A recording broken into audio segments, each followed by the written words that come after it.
வணக்கம் guys. Today 7 HP power வீடர் oil changing, oil remove பண்ணுறோம். மொத்தம் 1 லிட்டர் அளவு கைஸ். அதில் வந்து கம்பெனிக்காரங்க சொல்லியிருக்காங்க 600 ml தான் ஆயில் மாற்றணும்னு சொல்லியிருக்காங்க. இப்போ நம்ம வாங்கி 1 இயர் ஆச்சு வண்டி. இப்போ இது வரைக்கும் ஒரு 6 தடவை 7 தடவை ஆயில் மாற்றிருப்பாங்க கைஸ். இன்ஜின் ஆயில் வந்து 600 ml.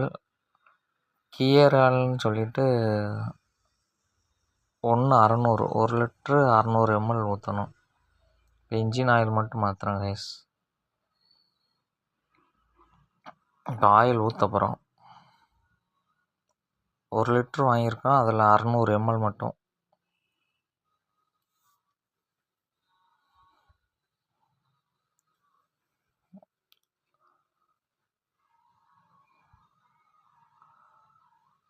அது புனல் வச்சு டைரெக்டாக ஊற்ற முடியாது கைஸ், அதனால சின்ன புனல்.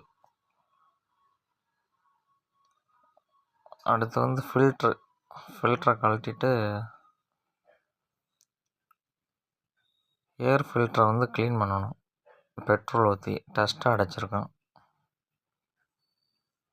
பெட்ரோல் ஊற்றி அதுதான் ஏர் ஃபில்ட்ரு, இன்ஜினுக்குள்ளே டஸ்ட்டு போகாமல் இருக்கிறதுக்காண்டி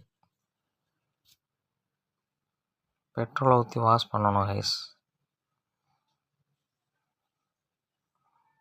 அடுத்து வந்து ஆயில் கைஸ். ஒரு 50 ml வந்து ஏர் ஃபில்ட்ரு மாட்டுற இடத்துல ஒரு 50 ml ஆயில் ஊற்றணும்.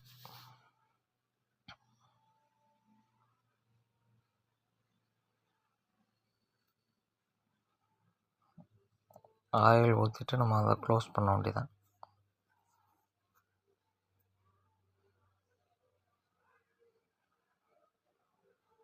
ஆயில் ஊற்றியாச்சு கைஸ். இதுதான் அந்த கேஸ் கட் மாதிரி, அந்த ஃபில்டர் நிப்பாட்டுறதுக்காண்டி அந்த பிளான்ச் மாதிரி. அடுத்து ஏர் ஃபில்டரும் அதுக்குள்ளேயே வச்சுருக்கோம். க்ளோஸ் பண்ண போகிறோம்.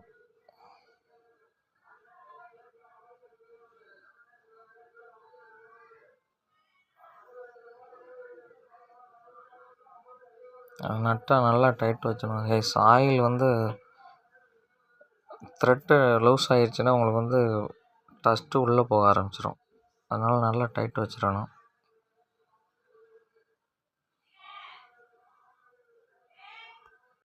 பெட்ரோலில் நம்ம வந்து புனல் வச்சு ஊற்றினாலும் பெட்ரோல் வந்து வேஸ்ட்டாக போகுது கைஸ் டேங்கில்.